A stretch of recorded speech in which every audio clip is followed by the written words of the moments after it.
그래서 요걸 가지고 이제 칠판 하나를 채워봤어요. 이제 브랜드 마케팅에 이번 학기에 전체 배워야 할 내용 들어가기 전에 브랜드 마케팅을 하기 위해서 기본적으로 여러분이 이해하셔야 될 그림이 두 가지가 있습니다. 그림을 두 가지를 먼저 설명을 하고 그 다음에 이제 다음 주부터는 교재를 들어갈 겁니다.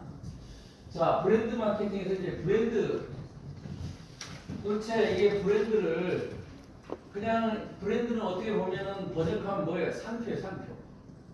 상표. 우리나라 말로 하면 상표인데 그 상표를 가지고 마케팅을 한다. 상표를 가지고 마케팅을 한다. 그런데 이 상표는 어떤 제품에 붙어 있는 거잖아요. 그러니까 프로덕트에 이렇게 붙어 있는 건데도 불구하고 요 상표만 별도로 띄어가지고 판매를 할 수 있는 자산적 가치를 가지고 있다는 거예요. 브랜드가. 그러면 모든 브랜드가 모든 상표가 그런 자산적 가치를 가지고 있느냐? 그렇지 않다는 얘기예요. 그러니까 자산적 가치가 있는 브랜드가 있다. 그러면 우리 브랜드를 자산적 가치가 있는 브랜드로 만드는 게 브랜드 마케팅의 목표예요. 어떻게 하면 브랜드 자산 가치가 갖춰질 거냐 이런 얘기죠. 그러면 우리가 브랜드 자산 이렇게 얘기를 하는데 이 브랜드 자산도 여기 마케팅 관점에서 보니까 경영자가 생각하는 우리 브랜드는 얼마짜리야 이게 중요한 게 아니에요. 소비자가 저 브랜드는 얼마 정도 돈 내가 만약에 산다면 어느 정도 돈을 지불하고 살 거다. 지금 말해서 소비자 관점에서의 브랜드 자산 소비자 관점에서의 브랜드 자산이 중요하다.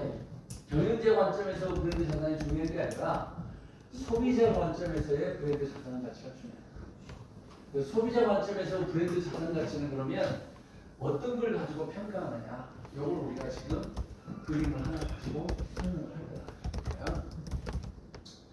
자, 이거 설명하기 전에 이제 우리가 여러분들이 이제 우리 대부분의 경영학 교과서들은 미국의 교과서를 번역해 가지고 쓰고 있어요. 그래서 이제 그러다 보니까 우리가 이게 누군가가 이게 영어로 써져 있는 것을 브랜드 자산이라고 이렇게 번역을 하는 바람에 우리가 브랜드 자산 이렇게 얘기를 하고 있지만 사실은 브랜드 자산이 아니에요. 뭐냐면 요거부터 여러분이 기본적으로 이해를 하셔야 됩니다. 책을 보면 여러분이 기본적으로 회계는 좀 기본적으로 회계의 아주 기본적인 건데 우리가 대차 대조표라는 게 있어요. 대차 대조표. 지금은 뭐라고 얘기냐면 재무 상태표라고 그래요. 옛날에 우리 때는 대차 대조표라고 했는데 지금은 재무 상태표. 재무 상태가 어떻게 되느냐? 그래서 재무 상태표라고 얘기하는데 이렇게 T형 이렇게 T자로 계좌를 그려가지고 여기를 우리가 계정을 그려서 차변, 여기를 대변 이렇게 그리고 이쪽에 써져 있는 모든 것들을 뭐라고 얘기하냐면 자산 이렇게 얘기를 하고요. 이쪽에 있는 거는 여기 좌우가 똑같은데 이렇게 나눠가지고 여기 위에 있는 거를 부채를 여기다 써주게 되고 여기다는 자본을 이렇게 써주게 돼. 여기에 우리 대차 대조표의 기본적인 양식이에요. 저런 용어 정도는 알고 있어야 되겠지. 경영을 하려면. 그죠? 그래서 자산, 부채, 자본. 뭐 다 아는 용어잖아요. 부채는 뭐냐면 남한테 돈 빌려온 거잖아. 그래서 이것도 기업 입장에서는 부채도 뭐예요? 내가 이 자산을 사기 위한 굉장히 중요한 자원이라고. 그죠? 그래서 이걸 뭐라고 얘기하냐면 다른 사람의 자본, 그래서 타인 자본 이렇게 얘기하고 여기 자본을 자기 자본 이렇게 얘기를 합니다. 자기 자본. 이렇게 얘기를 해요. 자, 그런데 우리가 요 자산을 봐보죠. 여기에 자산이 뭐냐면 에쿼티, 여기 에셋이. 요게 자산이에요. 요게 자산.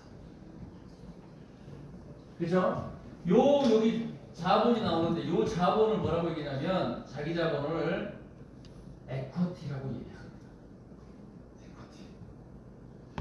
그런데 말이죠.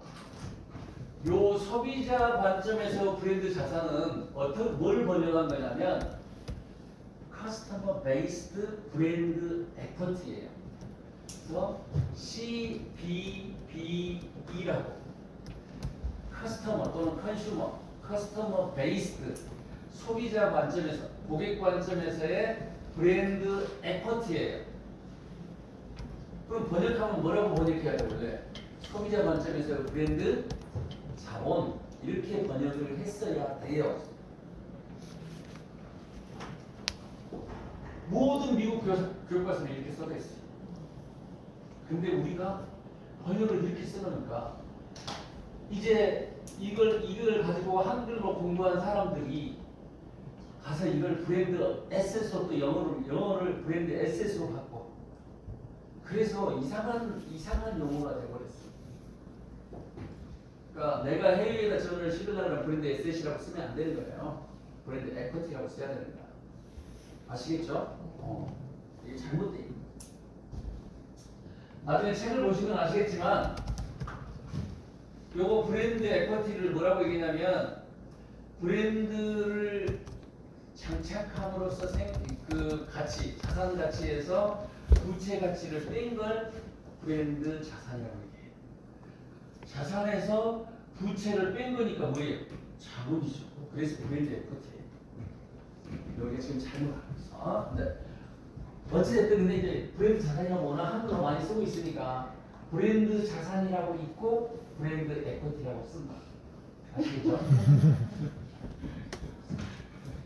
그래서 소비자 관점에서 브랜드 자산이 중요한데 이 소비자 관점에서 브랜드 자산은 가만히 생각을 해보세요. 여러분이 생각을 해보면 내가 예를 들면 나라는 브랜드가 나도 내 이름이 브랜드잖아요. 그러니까 나라는 브랜드가 가치가 있다는 것은 어떻게 알 수 있을까? 얼마나 많은 사람들이 나를 아느냐. 그죠? 나를 아는 사람이 많을수록 나의 자산 가치는 높다라고 평가할 수 있겠죠. 나를 아는 사람들이 많을수록. 그죠? 그래서 이 브랜드 자산 가치는 결국 소비자가 이 브랜드에 대해서 가지고 있는 소비자의 브랜드에 대한 지식입니다. 지식. 소비자가 그 브랜드를 얼마나 알고 있는 정도가 높으면, 브랜드 날리지가 높으면, 그러면 그 브랜드 자산 가치는 높은 거예요. 소비자와 브랜드 자산 가치가 높다는 얘기는 소비자와 브랜드 지식이 많다. 근데 그러면 소비자와 브랜드 지식은 또 뭘로 구성이 되어 있는데요? 크게 두 가지로 구성이 되어 있습니다. 아까 얘기했죠? 이 김기곤이라는 브랜드가 자산 가치가 있다는 것은 김기곤을 사람들이 많이 알고 있다. 그렇죠? 나에 대한 브랜드 지식이 많다는 얘기예요. 근데 그 지식을 가만히 구성 요소를 봤더니 뭐냐면 나를 아는 사람이 많은 게 진짜로. 그래서 이걸 우리가 뭐라고 했냐면 브랜드 인지도 이렇게 브랜드 어웨어니스. 제가 이렇게 뭐 잘 하지도 못하는데 계속 영어로 제가 여러분들에게 계속 써주는 이유는 여러분은 어차피 이제 대학원에서는 영어 논문을 안 볼 수가 없어요. 영어 논문을 안 볼 수가 없고 그 다음에 이제 뭐 혹시 알아요? 그 넷플릭스에 보니까 대행사라는 그 프로에 보면 요 광고 프로그램이 나오면서 모든 광고 용어들이 전부 다 영어로 막 이렇게 나와요. 요런 브랜드 어웨어니스나 이런 것도 나와요. 자, 소비자가 브랜드 지식이 높다는 것은 그 브랜드를 알고 있는 사람들이 많다. 브랜드 인지도가 높아야, 알고 있는 사람이 많아야 브랜드 지식이 높은 거고 브랜드 자산 가치가 높다 이런 얘기예요. 그런데 나를 알고 있는 사람은 많은 건 좋은데 나를 어떻게 알고 있어야 되겠어요? 좋은 이미지로 알고 있어야 되겠죠. 그래서 브랜드 인지도와 브랜드 이미지, 이 이미지가 좋아야 돼. 브랜드 이미지가 좋아야 돼. 자, 잘 보세요. 브랜드 인지도는 높으면 되는데 브랜드 이미지는 뭐라고 얘기했냐면 긍정적이어야 이렇게 얘기했다. 긍정적이어야. 파지티브해야. 긍정, 파지티브. 브랜드 이미지는 파지티브해야 된다. 그럼 이 브랜드 인지도라는 것은 아는 건데 아는 게 가만히 우리가 그냥 아는 거 이렇게 생각하지만 이 아는 게 엄밀히 말하면 두 가지가 다르더라고요. 두 가지가 있더라. 아는 건 두 가지가 있다. 하나는 회상이라는 리콜이 있고요. 또 하나는 제인이라는 레커그니션이 있더라 이런 거죠. 자, 회상과 레커그니션 둘 다 알아보는데 이런 거예요. 뭐 우리 전유정 선생님, 우리가 지금 금호공대잖아요. 우리나라에 공과대학교 아는 데 있어요? 공과대학교? 영남 이공대. 영남 이공대도 공과대학교. 자, 그러면 우리 전유정 선생님 머릿속에는 뭐냐면 공과대학 하면은 뭐가 제일 먼저 떠오른 거예요? 영남 이공대가 떠오른 거예요. 영남 이공대는 브랜드예요. 그죠? 나는 영남 이공대를 내가 뱉은 적이 없어. 나는 한국에 있는 공과대학이라는 제품 범주만, 프로덕트 카테고리만 얘기를 했는데 여기서 영남 이공대를 얘기한 거야. 브랜드를 얘기한 거죠. 이해하시겠죠? 내가 제품 범주를 얘기했더니 머릿속에서 떠올라가지고 그거를 회상해냈다 이 말이야. 그 브랜드를 알고 있으니까 회상해낸 거죠. 그죠? 자, 머릿속에서 떠오르는 거를 우리는 회상이라고. 이거 떠올랐다는 얘기는 그 브랜드를 알고 있다는 얘기야. 이해하시겠죠? 또 하나는 포항공대 알아? 이번에는 내가 뭐예요? 브랜드 이름을 직접적으로 제시를 했더니 그 포항공대 가본 적 있어요? 가본 적 있어요? 포항공대 가서 수업 들어본 적은 없잖아. 이게 좋은지 안 좋은지 그 건물만 보고 모르잖아. 근데 어찌됐든 내가 포항공대라는 이름을 얘기했더니 나도 그 브랜드를 들어본 적 있어. 이것도 아는 거잖아. 이해하시겠죠? 그걸 뭐라고 얘기하냐면 레커그니션이라고 얘기해요. 여러분 물건을 사러 갈 때요 이런 거야. 나 지금 막 이빨에 치통이 와가지고 지금 이빨이 막 잇몸이 너무 아파. 그랬을 때 나 잇몸 치료제 좀 사다 줘 그랬더니 와이프가 그러면은 뭐 이가탄 사오면 되지 이렇게 얘기했으면 와이프한테 이가탄이 떠오른 거야. 이가탄을 알고 있는 거죠. 이해하시겠죠? 그런데 와이프가 가더니 딴 걸 사왔어. 이가탄을 사온 게 아니라 인사도를 사왔어. 근데 뭐냐면 갔더니 이가탄을 사러 갔는데 인사돌이 눈에 띄네. 그래서 인사돌을 사왔다는 거야. 뭐 인사돌을 내가 그 브랜드를 떠오르는 건 아닌데 인사돌이라는 브랜드를 보면서 저것도 송혜 선생님이 선정했던 건데 이게 떠올랐다는 거야. 알아봤다는 거야. 이해하시겠죠? 두 가지가 높아야 돼. 두 가지가 높아야 돼. 그러면 종교는 뭐 이런 거죠. 가게에 내가 물건을 사는 시점이 아닌 그 한참 전에는 내 브랜드가 뭐 되는 게 좋고 회상되는 게 좋고 이해하시겠죠? 회상되는 게 좋고 내가 가게에 갔을 때는 진열되어 있는 걸 알아보는 게 좋고 레커그니션. 그래서 마케팅을 할 때 회상이 되게 할 거냐 레커그니션이 되게 할 거냐를 고민해. 이해하시겠죠? 이렇게 중요하고. 자, 브랜드 이미지는 긍정적이어야 된다고 얘기했는데 브랜드 이미지는 긍정적이어야 된다고 얘기했는데 이거 긍정적이라는 건 어떻게 평가할까요? 여러분 보세요. 제가 우리 연구실에 가면 아는 화분이 굉장히 많이 있어요. 나는 이렇게 지금 꽃대도 올라왔어. 그러니까 상담하러 왔던 학생이 교수님은 나는 참 좋아하나 봐요. 근데 나는 좋아하지 않아. 나는 뭐를 좋아하냐면 나는 가꾸는 과정을 좋아해요. 그러니까 뭐냐면 여러분 내가 하고 싶은 얘기는 뭐냐면 꽃을 좋아하는 거라고 꽃을 가꾸는 걸 좋아하는 건 다르다는 얘기예요. 이해하시겠죠? 그러니까 꽃을 좋아하지 않아도 꽃 가꾸는 걸 좋아할 수 있다는 얘기예요. 이해하시겠죠? 꽃을 좋아해도 꽃 가꾸는 걸 싫어할 수도 있다. 다른 개념이라는 거예요. 우리 여러분이 이제 논문을 쓰셔야 되잖아요. 일단 그 논문 수업에 뒤에 오신 분들은 거기에 오늘 그걸 하나 넣어놨는데 이 용어 하나하나가 굉장히 중요합니다. 비슷비슷하지만 달라요. 그러니까 다른 용어를 쓰면 안 된다.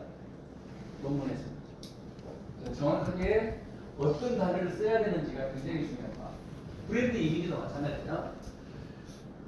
브랜드 인지도는 머릿속에서 딱 브랜드 인지도 그러면 알아보는 거 이렇게 사람들이 다 알아. 그러니까 모든 사람들에게 내가 브랜드 인지도라 그러면 이 브랜드 인지도라는 말이 무슨 말인지를 다 알아. 그런데 브랜드 이미지 그러면 이 이미지는 뭔지 사람마다 다르다. 그래서 요거는 하나의 이 브랜드 이미지라는 용어가 요 브랜드 지식이 브랜드 이미지라고 쓰고 있지만 이건 하나의 개념이 아니. 이거는 뭐냐면 머릿속에 있는 여러 가지 연상들, 그 브랜드에 관련된 연상들이 집합을 이루어가지고 브랜드 이미지를 구축하고 있다. 예를 들면 내가 갤럭시라는 그 스마트폰이다 그러면 갤럭시라는 브랜드는 이거 삼성에서 만드는 거야. 삼성은 구미에 일공장이 있어. 삼성은 지금 이재용이가 회장이야. 뭐 이런 식의 여러 가지 갤럭시에 관련된 연상들이 결합이 돼가지고 그 브랜드 이미지는 어때? 이렇게 나오는 거야. 그러니까 브랜드 이미지는 이렇게 종류를 나눌 수가 없어. 이해하시겠죠? 연상들이 결합이 돼가지고 이미지를 만드는 거기 때문에 이미지의 종류는 없는데 연상들이 결합했으니까 이 연상들의 종류를 이렇게 나눠볼 수 있어. 연상들의 종류를 카테고라이제이션 하세요. 어소시에이션들의 the set of associations.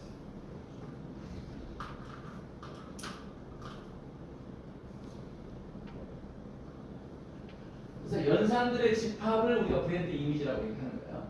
연상들의 집합을 브랜드 이미지라고 얘기해요. 그러면 연상들의 종류가 이렇게 나눠. 하나는 뭐냐면 attribute, 뭐냐면 속성이에요. 속성과 관련된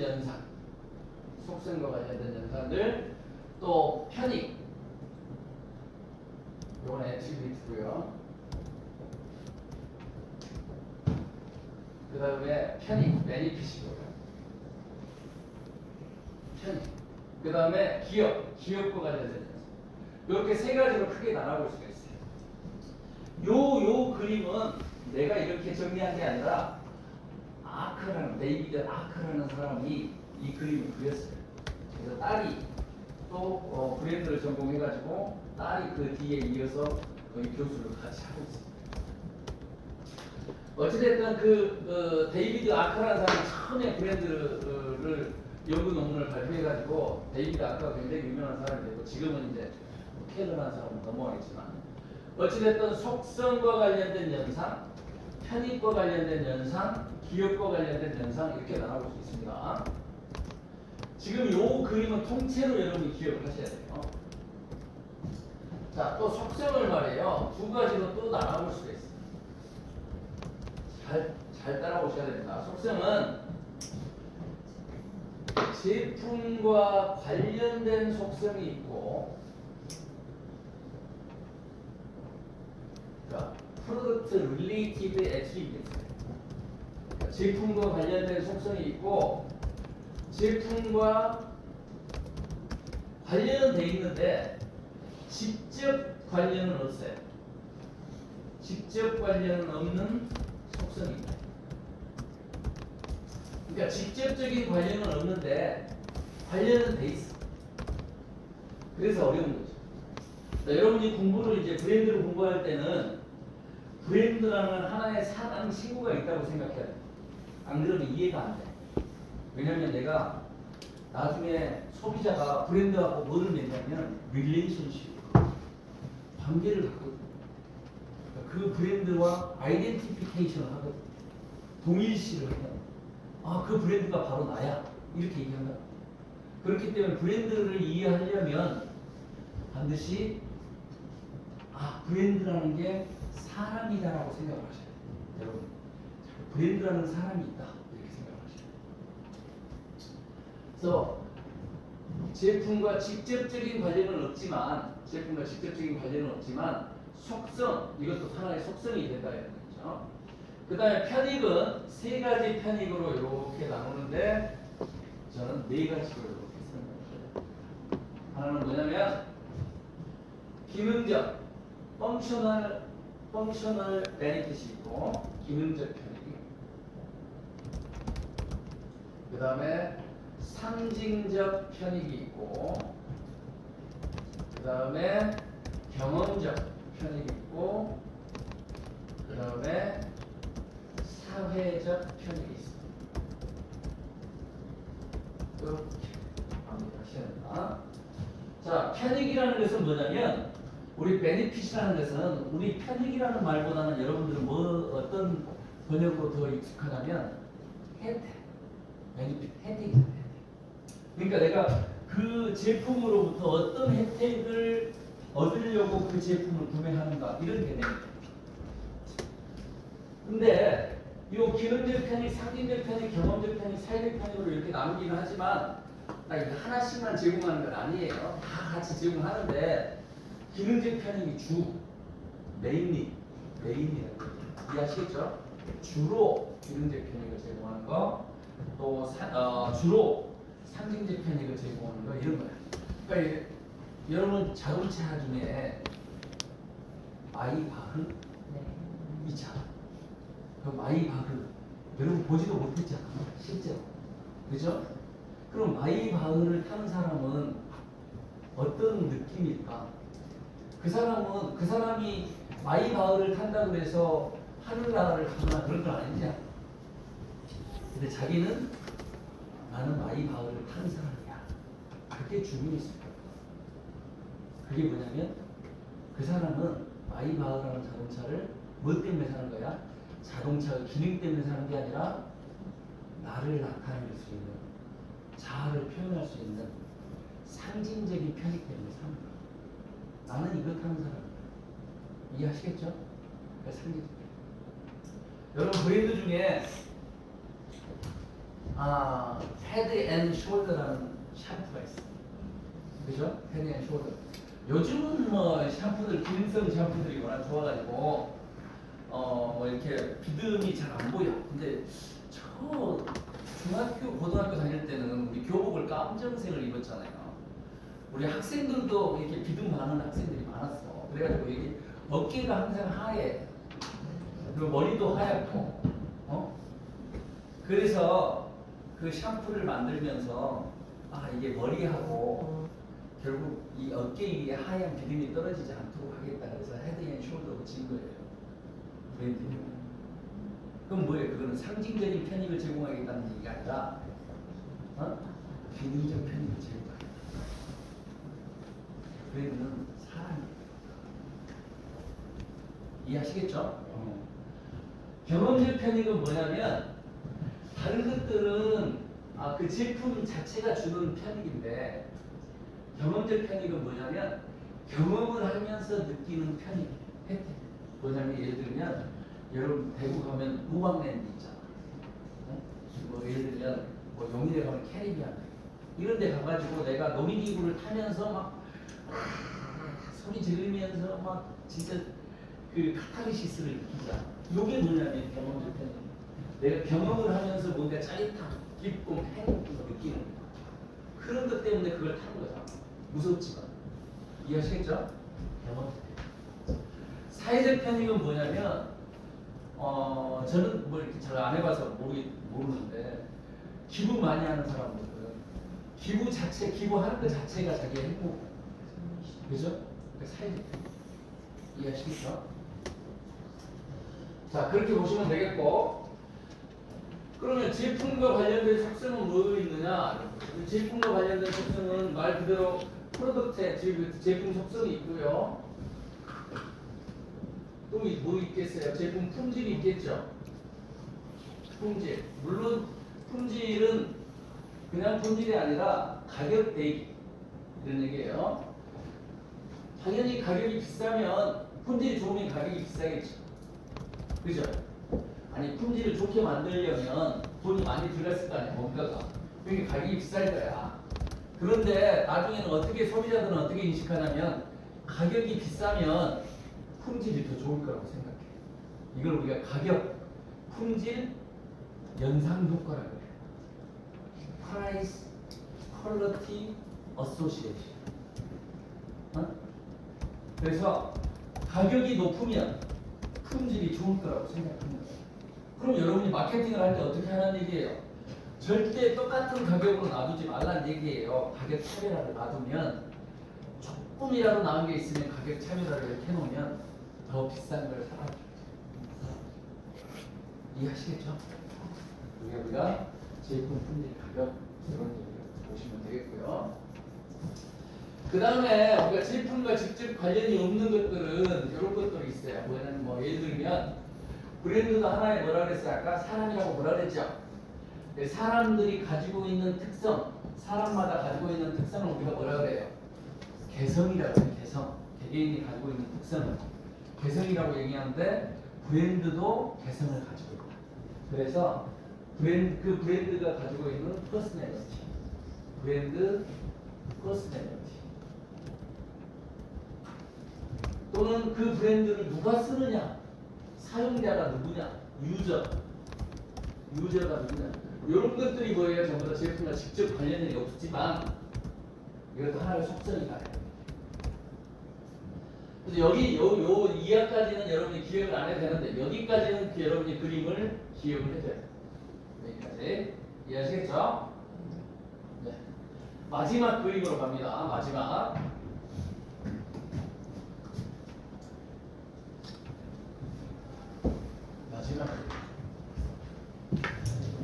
자, 요거 소비자가 뭐라고 그랬어요? 소비자 관점에서 브랜드 자산이라고 했죠? 소비자 관점에서 브랜드 자산. 근데 우리가 배우는 건 뭐예요? 브랜드 마케팅이에요. 그죠? 그러니까 브랜드 마케팅은 누가 하는 거야? 브랜드 마케팅은 누가 하는 거예요? 기업이 하는 거야, 기업이. 그러니까 소비자가 알고 있는 브랜드 지식만 공부해갖고는 안 되는 거예요. 설명이 안 돼. 책을 읽다 보면. 그래서 이 그림을 제가 그려줍니다. 자, 여기 기업이 있어요. 여기 소비자가 있어요.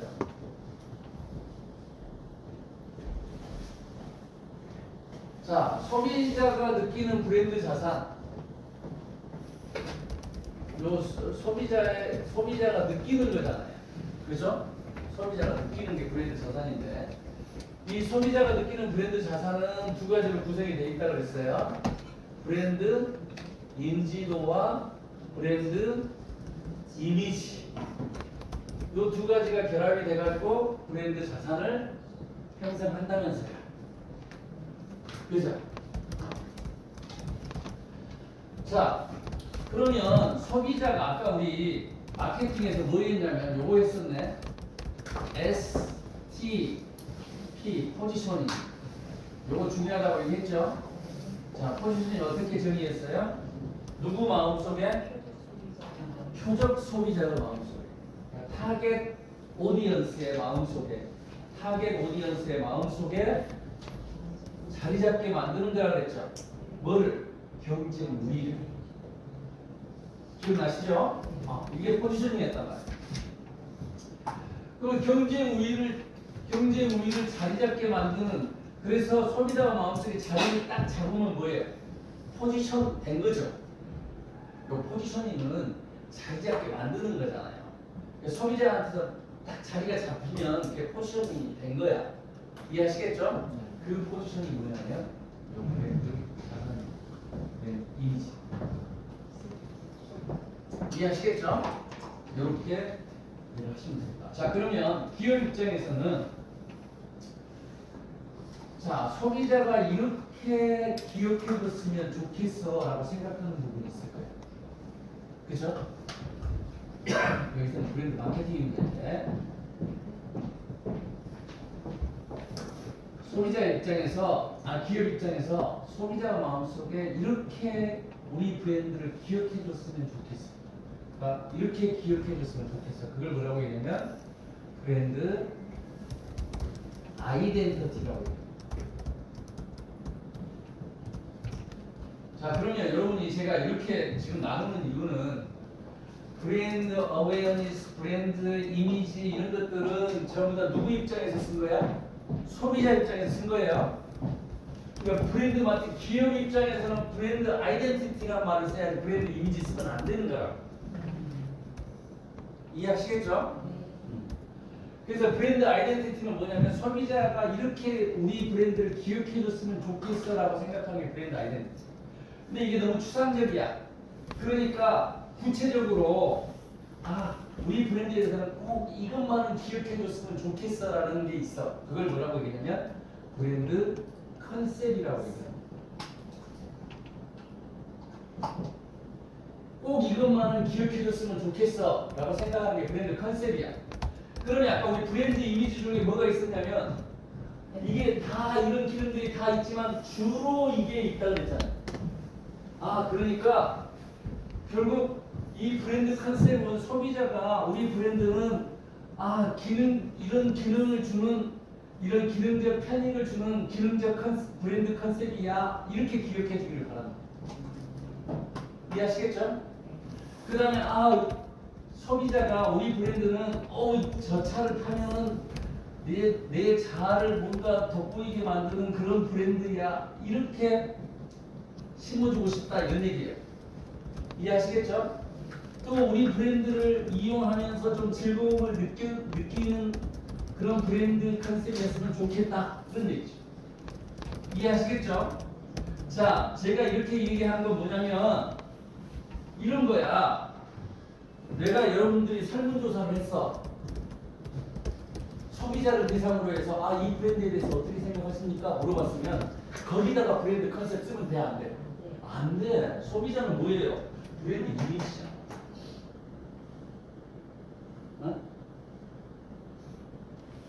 기업한테 당신 브랜드는 어떻게 기억됐으면 좋겠어? 어떤 컨셉으로 기억됐으면 좋겠어? 이건 말이 되는 거예요. 이해하시겠죠? 소비자한테 쓰는 용어와 기업한테 쓰는 용어가 다르다고. 의미는 똑같은데 바라보는 관점이 달라. 자, 내가 우리 브랜드를 기능적 브랜드라고 사람들이 받아들였으면 좋겠어라고 생각했는데 이 사람은 상징적으로 받아들일 수 있는 거예요. 이해하시겠죠? 이게 중요하고 이게. 그래서 브랜드 컨셉이라고 얘기하고 이 브랜드 컨셉을 뭐 해가지고 아까 우리 요 포지셔닝을 시키려면 뭘 가지고? 포피를 가지고 그랬죠? 기억나죠? 포피를 가지고 이 브랜드를 뭐예요? 요렇게 소비자가 마음속에 자리 잡게 만드는 거예요. 요게 뭐예요? 포지셔닝.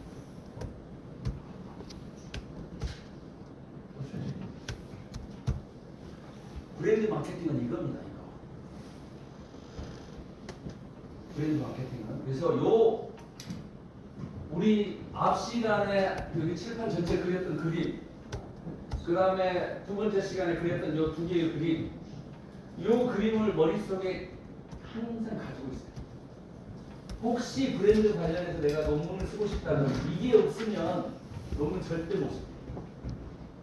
브랜드 쪽은 논문 찾아보지 말아야 돼. 그래서 제가 조금 아쉬웠던 거는 요 수업은 진짜 저는 우리 대학원에 모든 학생들이 들었으면 좋겠어. 그냥 요즘은 브랜드가 대세죠. 브랜드가 대세. 8시 여기서 마치겠습니다. 수고하셨습니다.